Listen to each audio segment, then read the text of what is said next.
You can understand Telugu. Okay.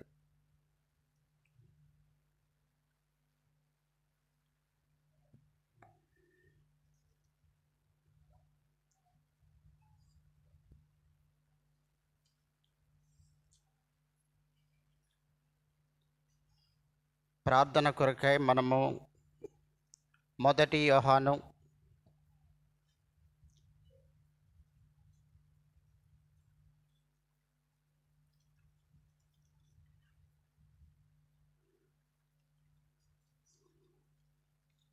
3వ అధ్యాయము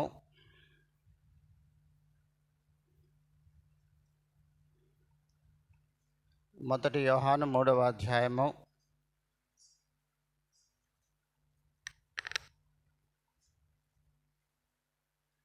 21, 22, 23, 24 వచనాలు కలిసి చదువుదాం.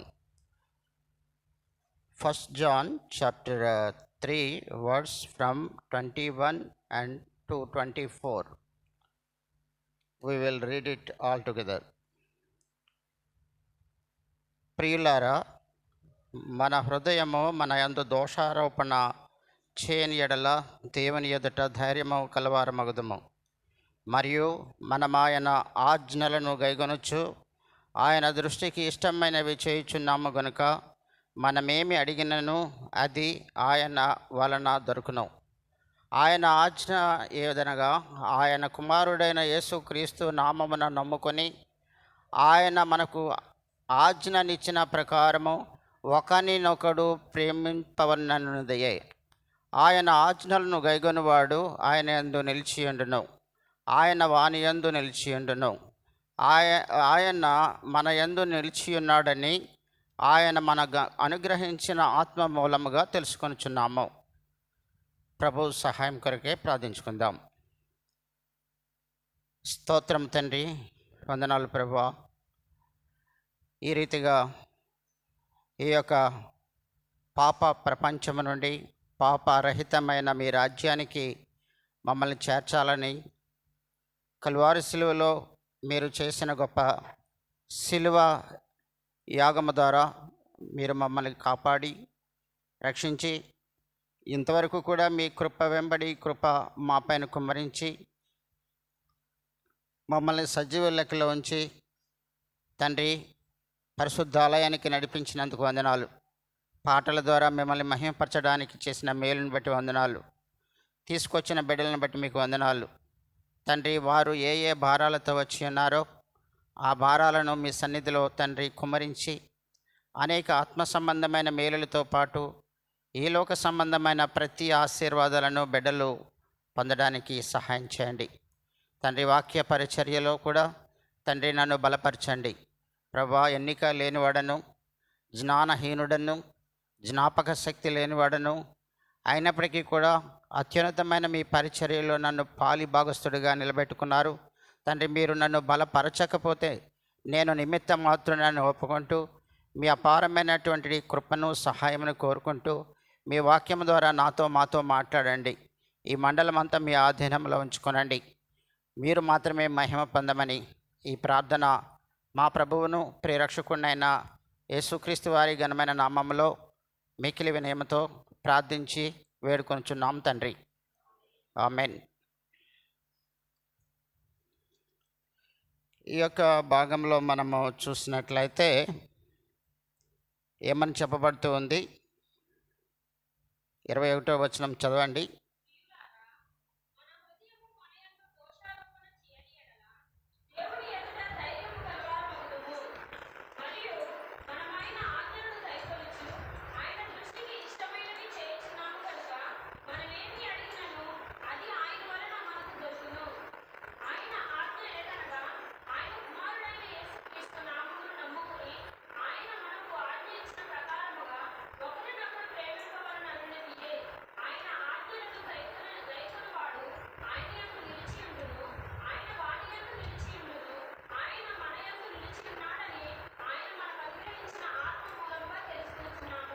కాబట్టి ఇక్కడ రెండు విషయాలు పరిశుద్ధాత్మ దేవుడు గుర్తు చేస్తూ ఉన్నారు.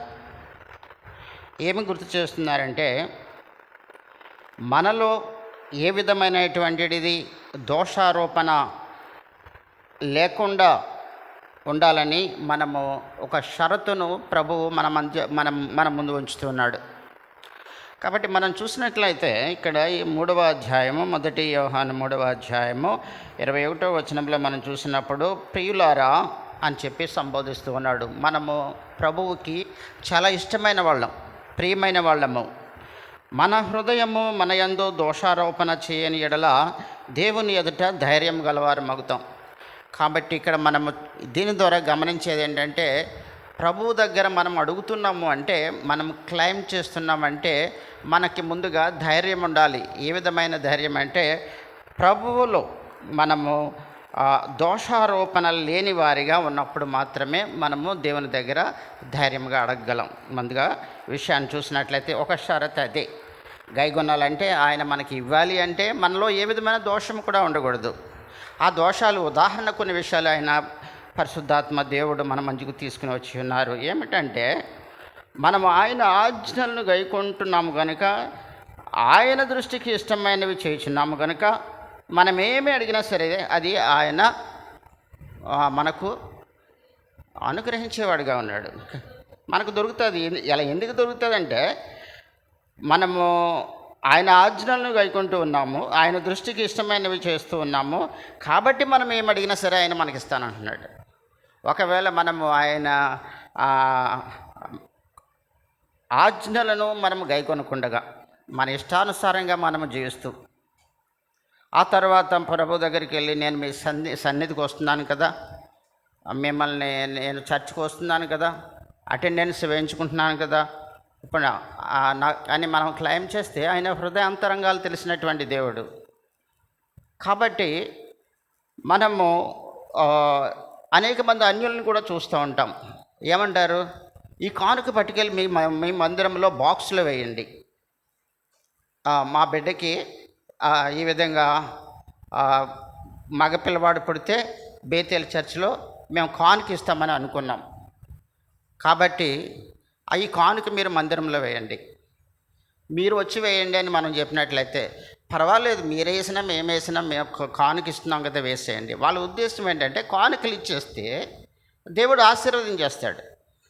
అది అన్యుల యొక్క అభిప్రాయం. అయితే బైబిల్ ఏం చెప్తుంది, దేవుడు ఏం చెప్తున్నాడు అన్నది మనం చూసినట్లయితే, ఇక్కడ మన హృదయములను, ప్రియులారా మన హృదయము మన యందు దోషారోపణ చేయని ఎడల దేవుని ఎదుట ధైర్యం గలవారమవుతాం. మరియు మనం ఆయన ఆజ్ఞలను గైకొనొచ్చు, ఆయన దృష్టికి ఇష్టమైనవి చేయుచున్నాము గనక. ఆయన పౌలు ఇక్కడ యోహాను అంటున్నాడు, యోహాను రాస్తూ ఉన్నారు, ఆయన అనుకుంటున్నాడు ఆయన దృష్టిలో మనము ఆయనకి ఇష్టమైనవి చేస్తున్నాం, దేవునికి ఇష్టమైనవి చేస్తున్నాం కాబట్టి, ఆయన దృష్టికి ఇష్టమైనవి చేస్తున్నాం కాబట్టి ఆయన తప్పనిసరిగా మనం ఏది అడిగినా సరే ఆయన ఇస్తారు అని చెప్పి, ఆయన ద్వారా మనకు దొరుకుతుంది అని చెప్పి ఆయన అభిప్రాయాన్ని చెప్తున్నాడు. అయితే మనము మన హృదయాలు మనకి మాత్రమే తెలుస్తాయి. ఏ విధంగా మనం ఇతరులను ప్రేమిస్తున్నాం. ఇక్కడ ఏమని చెప్పబడింది 23వ వచనంలో, ఆయన ఆజ్ఞ ఏదనగా ఆయన కుమారుడైన యేసుక్రీస్తు నామమును నమ్ముకొని ఆయన మనకు ఆజ్ఞనిచ్చిన ప్రకారము ఒకరినొకడు ప్రేమింపవలను. కాబట్టి ఒకరినొకరు మనం ప్రేమించుకుంటున్నామా, లేకపోతే ద్వేషించుకుంటున్నామా, లేక క్రోధాలు కక్షలు పెంచుకుంటున్నామా, ఏ విధంగా మనం ఉంటున్నాం అనేది ప్రభువుకు తెలుస్తుంది. కాబట్టి ప్రభువు ఎందుకు చెప్తున్నాడంటే, ఇవన్నీ కూడా మీరు అడిగే ముందుగా ఇవన్నీ కూడా ఒకసారి మీరు చెక్ చేసుకోండి అని చెప్పి ప్రభు గుర్తు చేస్తున్నాడు. కాబట్టి ఆత్మ మూలముగా ఏమని చెప్తున్నాడు, ఆయన మనకు అనుగ్రహించిన ఆత్మ మూలముగా తెలుసుకొనిచున్నాము. ఆత్మ ఎప్పుడైతే పనిచేస్తుందో అప్పుడు మాత్రమే మనం గ్రహించుకోగలము. లేకపోతే శరీర రీతిగా ఈ యొక్క ఫ్లెష్గా మనం ఆలోచించినట్లయితే అది మనకు అర్థం కాదు, అది ఎట్టి పరిస్థితుల్లో కూడా మనకు అర్థం కాదు. కాబట్టి ఇక్కడ మనం ప్రార్థన చేసే ముందుగా ఇవన్నీ ఒకసారి చెక్ చేసుకోవాలా. ఏమని చెక్ చేసుకోవాలన్నది 21వ వచనంలో, మన యొక్క హృదయము మన యందు దోషారోపణ చేయని ఎడల దేవుని ఎదుట మనము ధైర్యం గలవారుగా ఉంటాము. మనం అడిగినప్పుడు ఆయన మనకి చేస్తాడు. ఇది ఫస్ట్ ప్రతి విశ్వాసి కూడా కన్ఫర్మ్ చేసుకోవాల్సినటువంటి విషయం. కాబట్టి ఇక్కడ చూసినట్లయితే పాత నిబంధన గ్రంథంలో మరి దేవుడు చాలా స్పష్టంగా చెప్పాడు ఇజ్రాయేలు ప్రజలకు. ఏమని చెప్పారు అక్కడ? మీరు ఎంతో పవిత్రంగా ఉండాలి, పవిత్రంగా ఉన్నప్పుడే మరి నేను మీకు సహాయం చేస్తానని ప్రభు చెప్పాడు, దేవుడు చెప్పాడు. అయినప్పటికీ కూడా ఆ కాలంలో చూసినట్లయితే ఆయనకు ఆయాసకరమైనటువంటి పనులు చేశారు ఇశ్రాయేలు ప్రజలలో కొంతమంది. చూడండి, యెహోషువ 7వ అధ్యాయము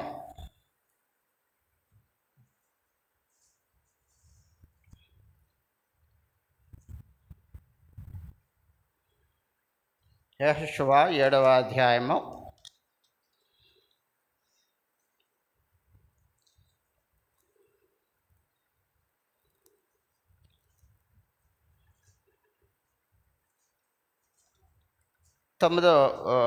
6వ వచనం నుంచి చదవండి దయచేసి.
కాబట్టి చాలా స్పష్టముగా దేవాది దేవుడు యెహోషువతో చెప్తూ ఉన్నాడు. కాబట్టి అటువంటి కార్యాలు ఒకవేళ మనలో ఉన్నట్లయితే, మన హృదయాలలో ఉన్నట్లయితే, ఒకవేళ మన తండ్రి గారు దేవుని సేవ చేస్తూ ఉండొచ్చు, మన తల్లిగారు దేవుని సేవ చేస్తూ ఉండొచ్చు, మనం కూడా దేవుని మందిరంలో ఎంతో సేవ చేస్తూ ఉండొచ్చు. అయినప్పటికీ కూడా దేవుడు చెప్పినటువంటి మాటలకు మనము అవిధేయత ఉన్నట్లయితే, మనము లేకపోతే నిర్లక్ష్యము చేసినట్లయితే ఎట్టి పరిస్థితుల్లో కూడా అటువంటి ప్రార్థన దేవుడు అంగీకరించడు.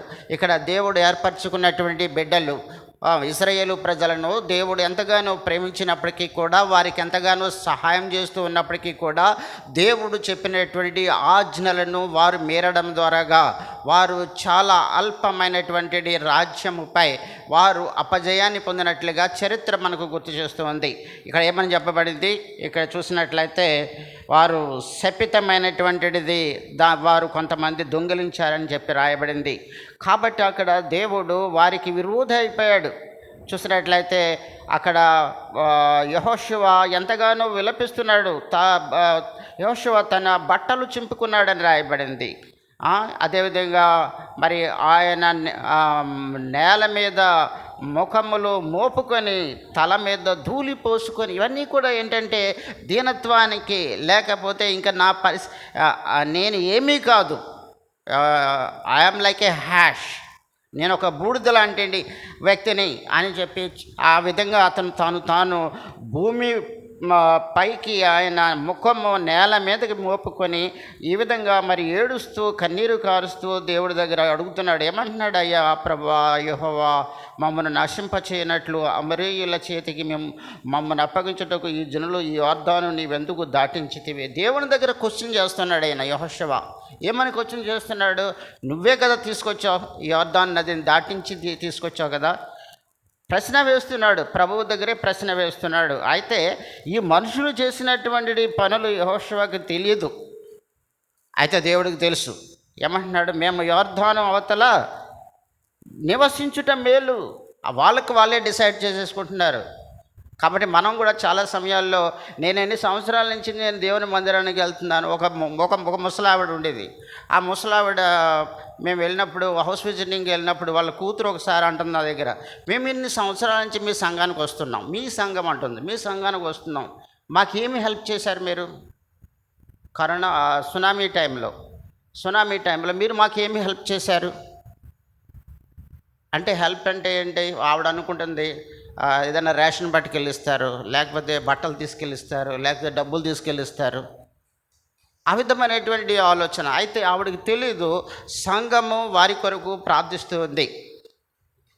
అదే రీతిగా ప్రభువు వారి దీనదశను గమనిస్తూ ఉన్నాడు. పర్సనల్ రిలేషన్ ఉండాలి దేవుడికి, మనకి, ప్రతి ఒక్కరికి కూడా దేవునితో మంచి సత్సంబంధాలు ఉండాలి.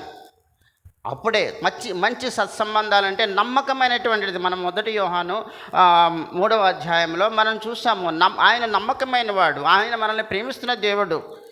ఆయన ఏ విధంగా మనల్ని ప్రేమిస్తున్నాడో, ఆయన ఏ విధంగా మనతో నమ్మకంగా ఉంటున్నాడో, అదేవిధంగా మనం కూడా ఉన్నప్పుడే దేవుడిని మనము అడిగినప్పుడు ఆయన మనకి సహాయం చేస్తాడు. అయితే ఇక్కడ యెహోషువ ఏమంటున్నాడు? మేము యోర్దాను అవతల నివసించుట మేలు అంటున్నాడు ఆయన. ఆ దేవుడికి వారు పాఠాలు చెప్తున్నట్టుగా ఉంది ఇక్కడ. ఆ తర్వాత ప్రభువా కనికరించము, 8వ వచనం, కనికరించము. ఆ తర్వాత ముందంటున్నాడు ఆయన, మేము యోర్దాను అవతల ఉండడమే ఎందుకు దాటించావు? 7వ వచనం ఆఖరి భాగంలో, ఈ జనులను ఈ యోర్దాను నీవెందుకు దాటించితివి? ప్రశ్న దేవుడి దగ్గర. 2వ ప్రశ్న, మేము యోర్దాను అవతల నివసించుట మేలు. ప్రభువా కనికరించము, ఇశ్రాయేలీయులు తమ శత్రువుల ఎదుట నిలవలేక వెనుకకు తిరుగునందుకు నేనేమి చెప్పగలను? మరొక ప్రశ్న వేస్తున్నాడు. వాళ్ళు అడుగుతారేమో, నేనేం చెప్పాలి వాళ్ళకి? నువ్వే మమ్మల్ని తీసుకొచ్చావు కదా అని అంటారేమో. కనానీయులు ఈ దేశ నివాసం అందరూ విని మమ్మల్ని చుట్టుకొని మా పేరు భూమి మీద ఉండకుండా తుడిచివేసిన ఎడల ఘనమైన నీ నామమును గూర్చి నీవేమి చేయదు అని ప్రార్థింపగా ఆయన మరో ప్రశ్న వేస్తున్నాడు. ఆయన చెప్తారు కదా, ఎవరైనా సరే మనం వెళ్ళి ఒక ఆఫీసర్ని అడిగినట్లయితే, సార్ మీరు ఇంత పెద్ద ఆఫీసర్ కదా, మీరు ఈ పని మీరు చేయకపోతే మీకే అవమానం సార్ అని చెప్పినట్లుగా ఉంది. ఇక్కడ దేవుడి దగ్గర అడుగుతున్నాడు. ఏమని అడుగుతున్నాడు చూడండి, ఆ మాట చదవండి.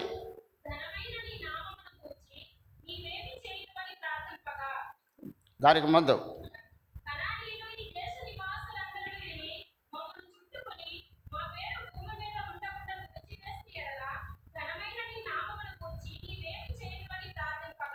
కాబట్టి నువ్వు ఏం చేయాలని ప్రార్థిస్తూ ఉన్నాడు. ఆ తర్వాత మనం చూస్తున్నట్లయితే అక్కడ యెహోషువతో ఈ విధంగా మాట్లాడుతున్నాడు. లెమ్ము, నీవేళ ఇక్కడ ముఖము నేలన మోపకొందువు, ఇశ్రాయేలీయులు పాపము చేసి ఉన్నారు.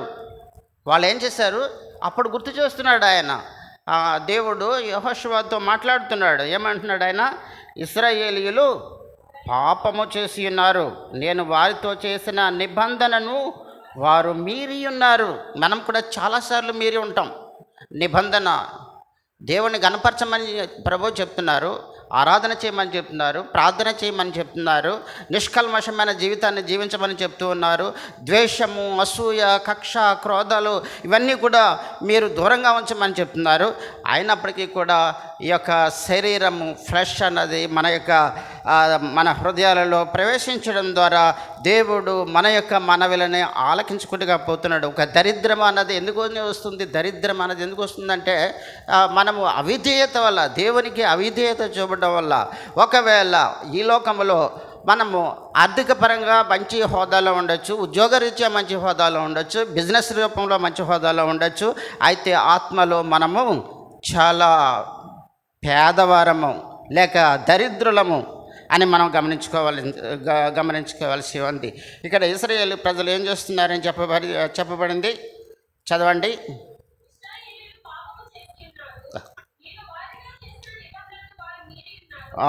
నిబంధనను వారు మీరి ఉన్నారు,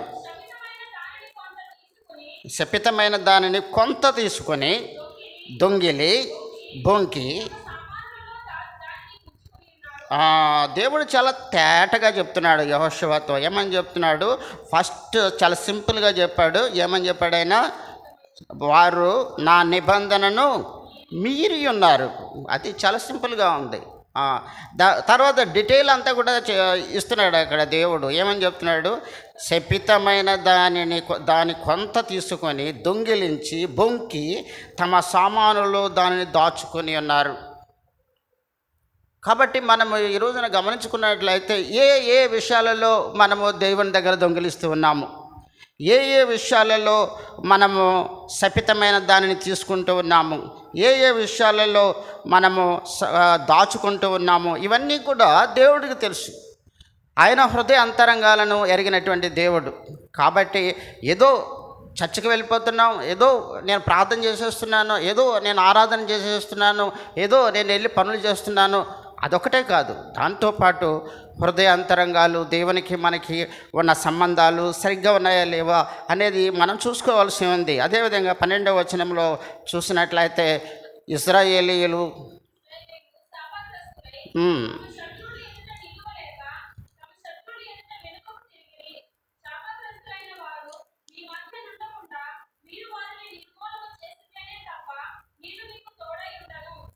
చాలా క్లియర్గా చెప్పారు అక్కడ దేవుడు.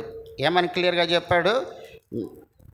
వారు ఇశ్రాయేలీయులు శాపగ్రస్తులై తమ శత్రువు ఎదుట నిలవలేక వెనుకకు తిరిగి, శాపగ్రస్తులైన వారు మీ మధ్యన ఉండకుండా మీరు వారిని నిర్మూలము చేసితేనే కానీ నేను మీకు తోడై ఉండను. కాబట్టి అదేవిధంగా మన హృదయంలో శాపగ్రస్తమైనటువంటి ఆలోచన లేక శాపగ్రస్తమైనటువంటి పనులు ఉన్నట్లయితే దేవుడు మనకు తోడుగా ఉండడు.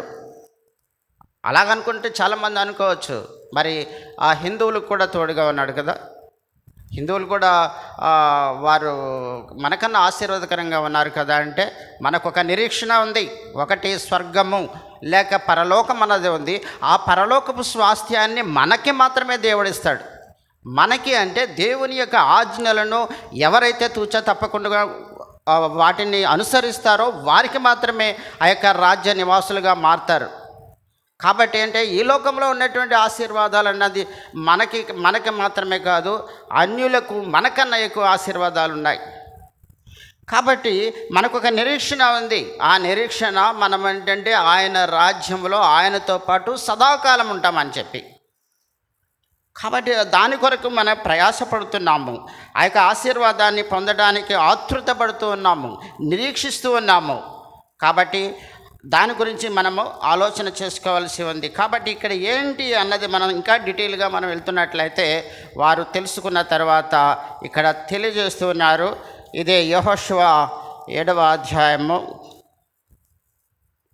ఒప్పుకుంటున్నాడు. ఇక్కడ ఒక వ్యక్తి తీసుకున్నాడు. ఎవరు ఆ వ్యక్తి? 20వ వచనం చదవండి. 7వ అధ్యాయము, యెహోషువ 7వ అధ్యాయము.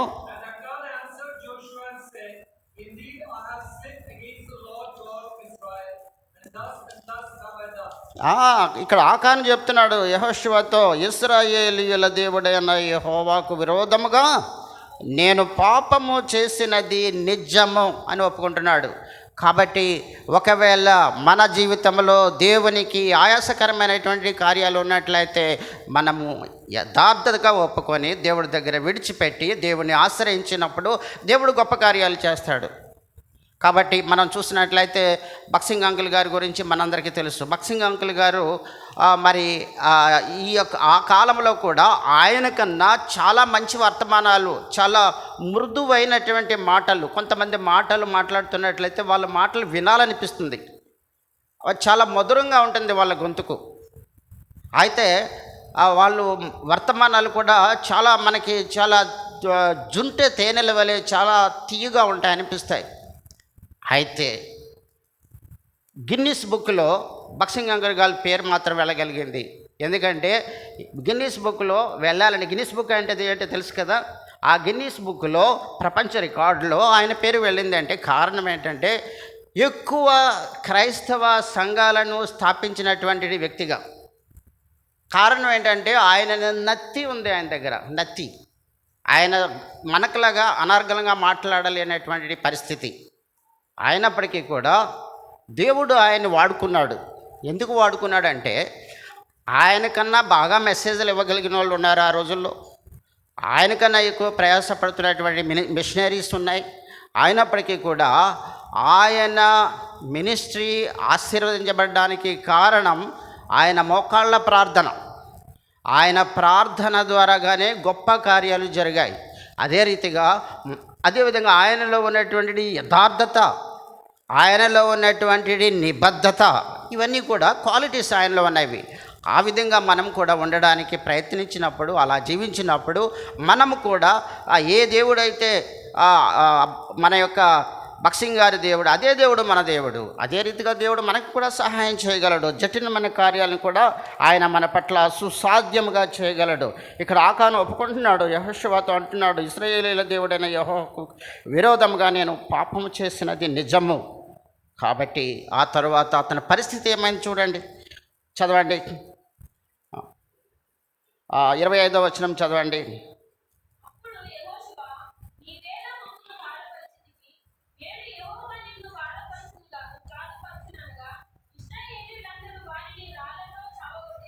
చూసారా ఎంత విచారకరమైనటువంటి బాధ.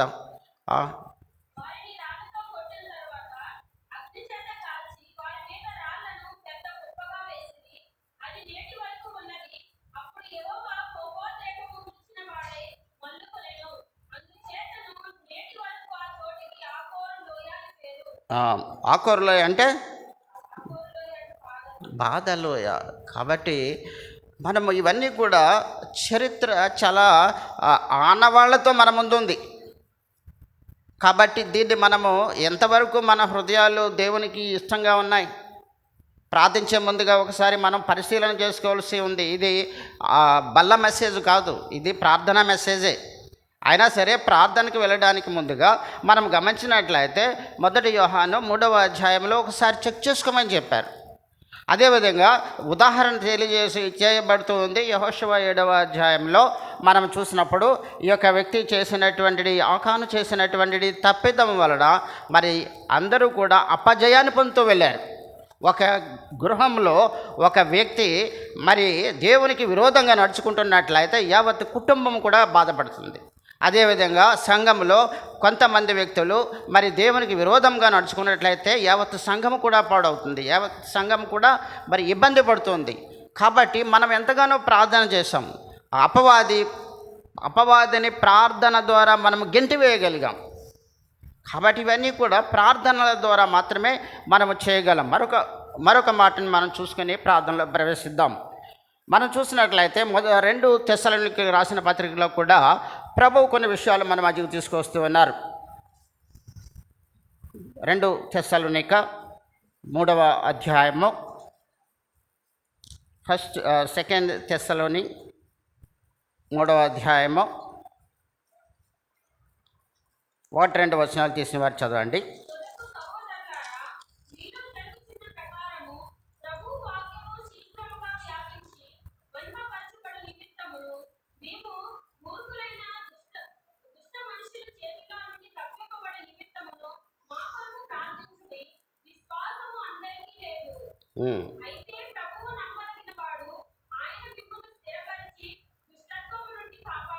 కాబట్టి ఎవరు మనల్ని కాపాడే దేవుడు?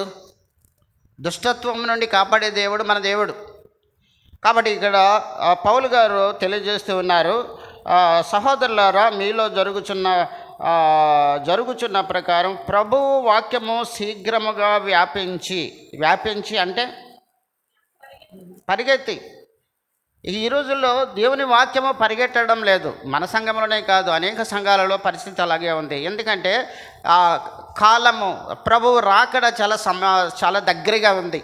కాబట్టి ప్రభు రాకడ సమయంలో మనం తిమోతిలో మనం చూస్తూ వెళ్తున్నట్లయితే తిమోతిలో 4వ అధ్యాయంలో మనకి సమయం లేదు, కానీ కడవరి దినాలలో మరి పరిస్థితులు ఎలా ఉంటాయన్నది ఇక్కడ పరిశుద్ధాత్మ దేవుడు గుర్తు చేస్తూ ఉన్నాడు. కడవరి దినాల్లో ఎలా ఉంటుందంటే 1 తిమోతి 4వ అధ్యాయం 1వ వచనంలో చూసినట్లయితే కొందరు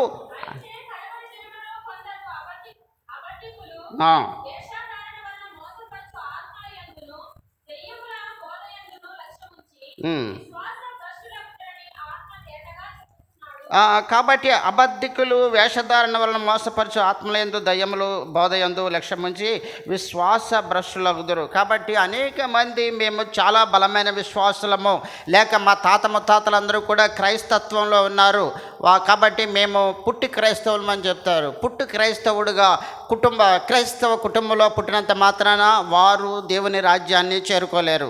మన నిరీక్షణ ఒకటే, ఈ లోకంలో ఉన్నట్టు ఉద్యోగాలు వ్యాపారాలు ఇంకోటో శాశ్వతం కాదు. శాశ్వతం ఏంటంటే మన నిరీక్షణ ఏంటంటే దేవుని రాజ్యానికి వెళ్ళాలి. దానికోసం మనం ప్రయాసపడాలి, ఈ లోకంలో ఉండాలి.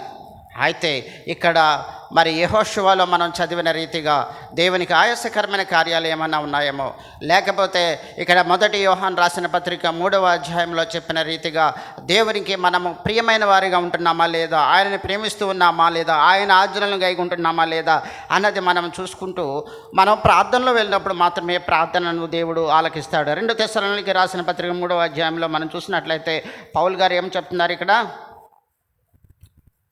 చదవండి 2వ వచనం.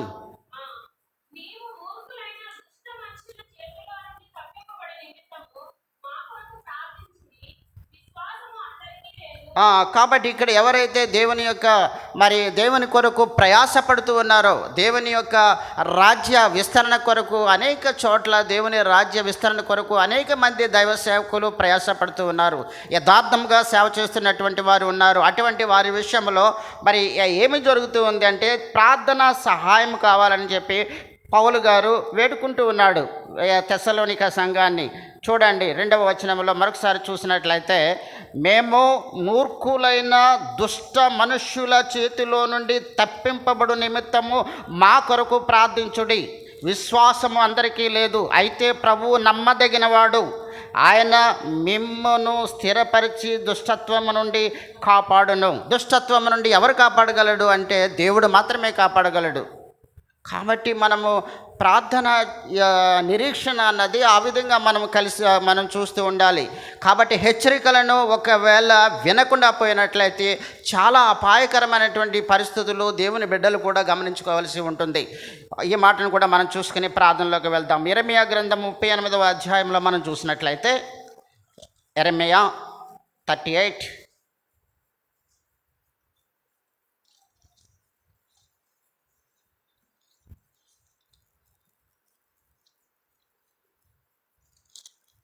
17 and 18 17-18 వచనాలు చదవండి.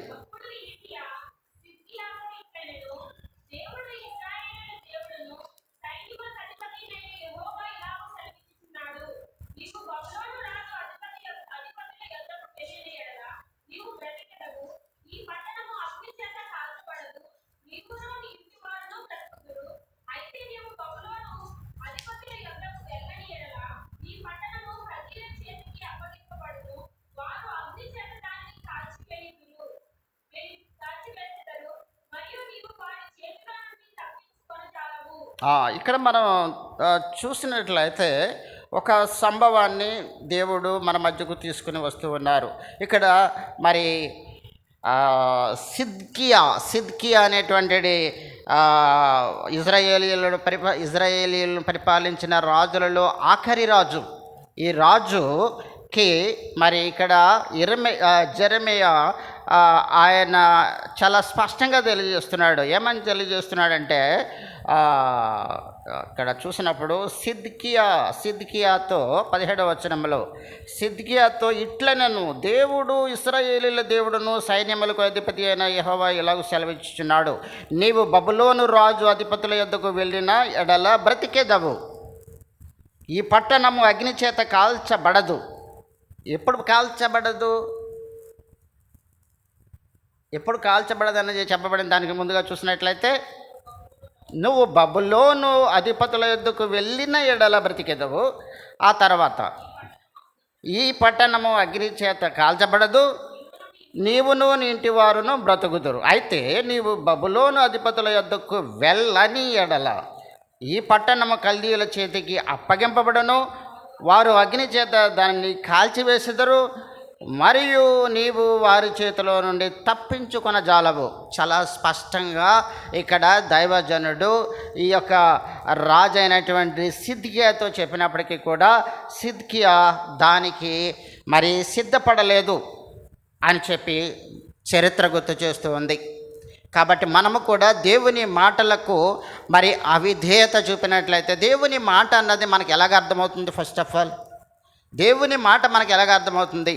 దేవుని మాట మనము బైబిల్ చదివితే అర్థమవుతుంది, లేకపోతే దేవుని వాక్యాన్ని మనం మందిరానికి వెళ్ళి వింటే అర్థమవుతుంది. దేవుని మందిరానికి వచ్చి కూడా దేవుని మందిరంలో వాక్యాన్ని వినకుండా మరి పెడచెవిని పెట్టినట్లయితే మనకు అర్థం కాదు. అదేవిధంగా మనము నవడేస్ మీడియా వచ్చింది, మీడియా ద్వారాగా మనము రేడియోల ద్వారాగా మనము వాక్యాన్ని వింటూ ఉన్నాము, యూట్యూబ్ల ద్వారాగా వాక్యాన్ని వింటూ ఉన్నాము.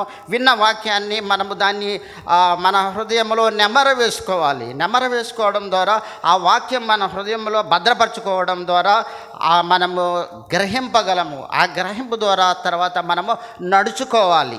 కాబట్టి అప్పుడు మాత్రమే దేవుడు మన పట్ల, మన జీవితాల పట్ల, మన కుటుంబాల పట్ల, అదేవిధంగా దేవుడు మన పట్ల ఉద్దేశించిన కార్యాలు నెరవేర్చగలడు. అయితే ఇక్కడ ఏం చేస్తున్నాడు సిద్కియా? దైవజనుడు చెప్పిన మాటను కూడా ఆయన ఏం చేస్తున్నాడు? పెడచెవిని పెట్టాడు. ఇక్కడ కూడా పరిస్థితి అదే విధంగా ఉంది. ఈ చరిత్ర చాలామంది చదివి ఉండొచ్చు, లేకపోతే ఒకసారి మనం చదువుకుంటున్నట్లయితే మనకు అర్థమవుతుంది. కాబట్టి అంత సమయం లేదు మనకి ఇదంతా కూడా మనము వివరంగా చెప్పడానికి. ఈ అధ్యాయాన్ని ఒకసారి చూడండి. చూసినట్లయితే ఇక్కడ ఈ సిద్కియా ఏం చేస్తున్నాడు? వినలేదు అతను. ఇక్కడ చూడండి,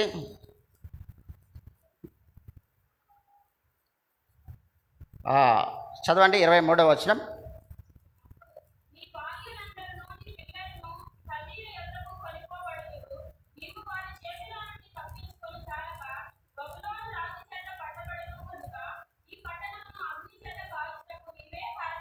ఇంతగా మరి సిద్కియాతో యిర్మీయా దైవజనుడు చెప్పినప్పటికీ కూడా ఏమని చెప్పాడు? నీ భార్యలందరూ నీ పిల్లలను కల్దీయుల యొద్దకు కొనిపోబడుదురు, నీవు వారి చేతిలో నుండి తప్పించుకున్న జాలక బబులోను రాజు చేత పట్టబడదవు గనుక ఈ పట్టణమును అగ్ని చేత కాల్చుటకు నీవే కారణమగుదవు. కాబట్టి మనము మన బిడ్డలను దేవుని మందిరానికి నడిపించకపోతే దానికి కారణం మనమే.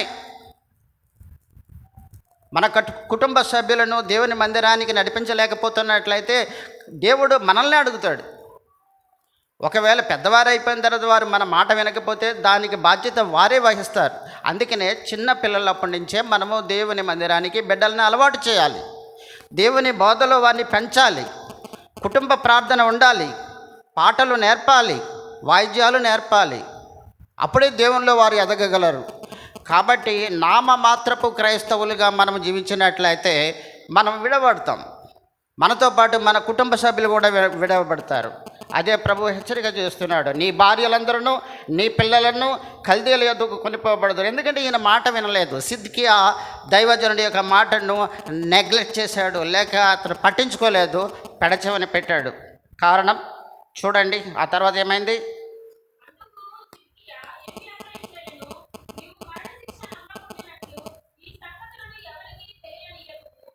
చాలు. ఇక్కడ ఈ విషయాలు అన్నీ చెప్తున్నప్పటికీ కూడా అతను నువ్వు ఎవరికి కూడా చెప్పొద్దు అంటున్నాడు. అధిపతులకు చెప్పొద్దు, సైన్యాధిపతులకు చెప్పొద్దు అని చెప్తున్నాడు. తర్వాత మనం చూసినట్లయితే చదవండి 28వ వచనం.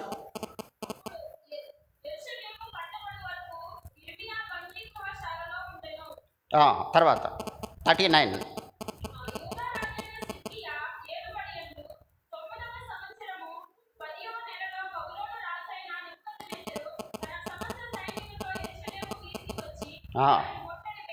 అతను ముట్టడి చేశాడు. ఎవరు ముట్టడి చేశారు? ఇక్కడ డేట్తో సహా చెప్పబడింది. ఇక్కడ బబులోను రాజైన నెబుకద్రెజర్ తన సమస్త సైన్యముతో యెరూషలేము మీదకు వచ్చి దానిని ముట్టడి చేశాడని రాయబడింది. అంత మాత్రమే కాదు, ఆ తర్వాత పరిస్థితి ఎంత దారుణంగా తయారైందో చూడండి. 7వ వచనం చదవండి. 39:7.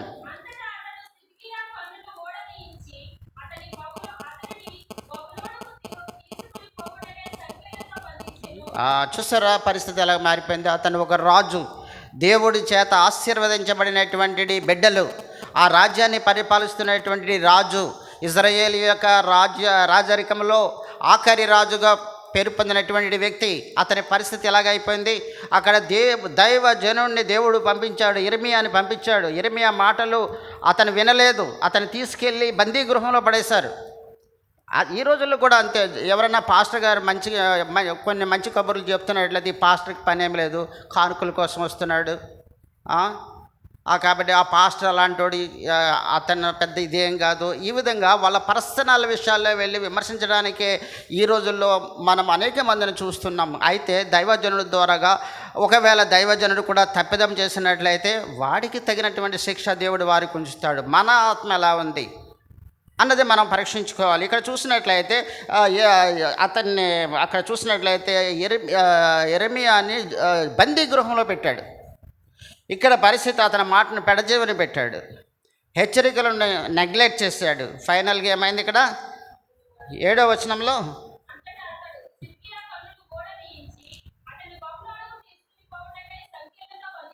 తర్వాత చదవండి.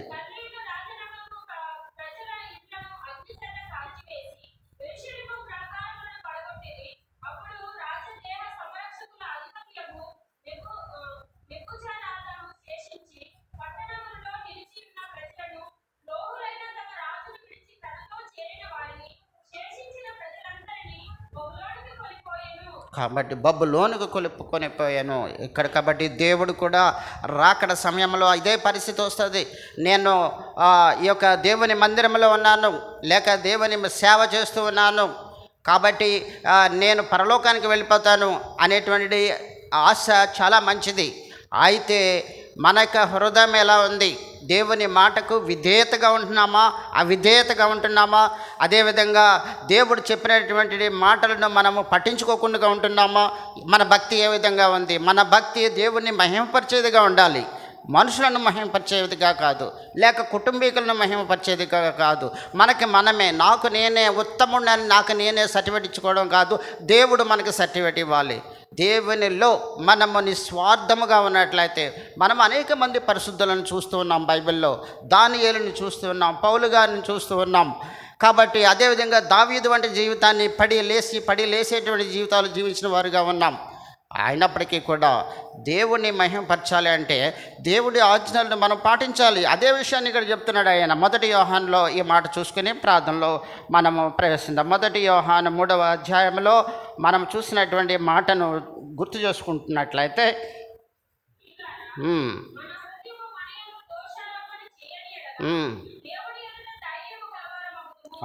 మనము ధైర్యంగా అడగగలం, ధైర్యంగా జీవించగలం. కాబట్టి ఏ విధమైనటువంటి ఫియర్ అనేది మన జీవితాల్లో ఉండదు. కాబట్టి మొండిగా ఉంటాడు, మొండివాడు రాజు కన్నా బలవంతుడిగా ఉంటాడు. ఆ మొండితనం గురించి నేను చెప్పట్లేదు. యథార్థతలో, పరిశుద్ధతలో మనము దేవునికి ప్రియమైన వారిగా ఉన్నప్పుడు దేవుని దగ్గర మనము ధైర్యంగా ఉంటాము, చాలా ప్రేమగా ఉంటాం. మన కుమార్తె కానీ మన కుమారుడు కానీ మన దగ్గర వాళ్ళు మనల్ని ప్రేమిస్తూ ఉన్నప్పుడు మన దగ్గర వాళ్ళు ధైర్యంగా రాగలరు. వాళ్ళు ఒకవేళ బిడ్డ మట్టి తినవద్దు. చాలామంది చిన్నపిల్లలు మట్టి తింటారు చిన్నప్పుడు, లేకపోతే ఆ గోడలకు ఉన్నటువంటి సున్నాన్ని తీసుకుని చిన్న పిల్లలు, ఫర్ ఎగ్జాంపుల్ 1 year 2 years ఏజ్లో. అయితే వాళ్ళకు కూడా తెలిసిపోతుంది, ఇలా రా, నోట్లో ఏముంది అని మనం అడిగిన వెంటనే వాళ్ళు భయపడిపోతారు, నోరు తెరవరు వాళ్ళు. అలా ఎన్నో విషయాలు నేను చూసాను చిన్నపిల్లల విషయంలో. కాబట్టి వాళ్ళు ఏంటంటే వాళ్ళకి తెలిసిపోతుంది నేను తప్పు చేశాను, డాడీ మమ్మీ ఎన్నోసార్లు చెప్పారు మట్టి తినొద్దు, లేకపోతే సున్నం తినొద్దు అని చెప్పి. అయినా సరే ఆ పని చేసిన తర్వాత తల్లి కానీ తండ్రి కానీ పిలిచి అడిగినట్టు నోరు తెరువు అన్నట్లే నోరు తెరవరు, వాళ్ళు దాస్తారు. కాబట్టి దాచిన తర్వాత ఏమవుతుంది, లేకపోతే తెలియకుండా చేస్తే ఏమవుతుంది, ఆ కడుపులోకి వెళ్ళిన తర్వాత అపెండిక్స్ వస్తుంది, కడుపులో ప్రాబ్లం వస్తుంది బిడ్డకి. అదేవిధంగా మనం కూడా దేవుడు చెప్పిన తర్వాత దేవుడి మాటలు వినకుండా ఉంటున్నట్లయితే ఏ విధంగా ప్రార్థన వింటాడు? ఒకవేళ రొటీన్గా కొన్ని పనులు అయిపోతూ ఉంటాయి, డ్యూటీకి వెళ్తున్నాం, వస్తున్నాం, జీతాలు తెచ్చుకుంటున్నాం, తింటున్నాం, దాచుకుంటున్నాం, అదంతా రొటీన్ అయిపోతుంది. అయితే ఫైనల్గా ఒకటి ఉంది, అదే పరలోకం. ఆ పరలోకానికి మనకి మార్గానికి సాధ్యమవుతుందా లేదా? కాబట్టి ఈ లోకంలో మనం ఎలా ఉంటున్నాం? ప్రభు సహాయాన్ని అడగండి. అక్కడ పౌలు గారు అడిగారు 2 తెస్సలోనికీయులకు రాసిన పత్రికలో ఏమని అడుగుతున్నాడు? మూర్ఖ స్వభావం ఉన్నటువంటి మనుషులు మనం ఉన్నాం కాబట్టి మనం ఏదైనా చేయాలన్నా కానీ చేయడానికి ఆటంకాలు వచ్చే పరిస్థితులు ఉన్నాయి. ఇక్కడ చూసినట్లయితే నార్త్ ఇండియాలో ఎంతో సేవ చేస్తున్నటువంటి సేవకులు ఇక్కడ మొత్తం సెన్సెస్ లెక్కల ప్రకారంగా మనకి మెసేజ్లు వస్తున్నాయి. ఎంతమంది జైల్లో మొగ్గుతున్నారు, ఎంతమంది మరి జైల్లో ఉన్నటువంటి సేవకుల యొక్క పిల్లలు కుటుంబాలు ఎంతమంది అనాథలుగా జీవిస్తున్నారు. ఇవన్నీ మనం చూసినట్లయితే, ఇవన్నీ తెలుసుకుంటున్నట్లయితే మనం ప్రార్థన కలిగిన వారమై ఉండాలి. నేను ఈ మధ్య ఒక హౌస్ విజిటింగ్కి వెళ్ళాను. హౌస్ విజిటింగ్కి వెళ్ళినప్పుడు నేను దేవుని మాటలు నేనే చాలా వరకు హౌస్ విజిటింగ్కి వెళ్ళలేకపోతున్నాను. ఏదో ఫైనల్గా వెళ్తే అక్కడికి వెళ్ళిన తర్వాత అమిత్ షా గురించి, మోడీ గారి గురించి, అదేవిధంగా మినిస్టర్స్ అందరి గురించి చెప్తున్నాడు ఒక బ్రదరు. నాకు చాలా బాధ కలిగింది. అరే, వాళ్ళ గురించి నేను వీళ్ళ ద్వారా తెలుసుకోవాల్సిన పరిస్థితి వచ్చింది. నేను గొప్పగా చెప్పుకోవట్లేదు. నేను bachelor of arts public administration and politics చదువుకున్నాను. నేను లా చేసి లాయర్ అవ్వాలనుకున్నాను. అయితే ఈ ప్రజెంట్ పాలిటిక్స్కి నాకన్నా ఎక్కువగా తెలిసిన వాళ్ళు ఎవరు ఉండకపోవచ్చు. అయితే ఎలా ఉందంటే పరిస్థితి, ఒక చిన్న పిల్లవాడి చేత మనము పాఠాలు నేర్చుకున్నట్లుగా అయిపోయింది. కాబట్టి మనం వెళ్ళిన పర్పస్ ఒకటి, దేవుడి మాటలు చెప్పాలని వెళ్ళాం. ఆయన మనకి పరిస్థితి, ఇండియా పరిస్థితి, అమిత్ షా, మోడీ, ఇంకొక డిఫెన్స్ మినిస్టర్ ఒక ఆయన ఉన్నారు, ఆయన పేర్లు, వీళ్ళందరి గురించి వాడు ఇలాగ ఉన్నాడు, వీడు ఇలాగ ఉన్నాడు. ఎందుకంటే లోకాన్ని మనం ప్రేమించినట్లయితే లోకమే మనలో ఉంటుంది. మనము దేవుని ప్రేమించినట్లయితే దేవుని ఆత్మ కలిగి ఉంటాం, దేవుని మాటలు వస్తాయి. మనం ఎలా ఉన్నాం ప్రభువుని అడుగుదాం. దేవుడు ఈ యొక్క వాక్యాన్ని ఆశీర్వదించును కాక. ప్రార్థించండి. మీకున్న భారాన్ని, మన సంఘం యొక్క అభివృద్ధిని, ఆత్మల యొక్క రక్షణను, మన కుటుంబం యొక్క ఆత్మీయమైనటువంటి జీవిత విధానాన్ని దేవుడు మనకు ఆశీర్వదించులాగన ఫైనల్గా కొన్ని ప్రకటనలు కూడా చెప్పబడతాయి. వాటి గురించి కూడా ప్రార్థించండి.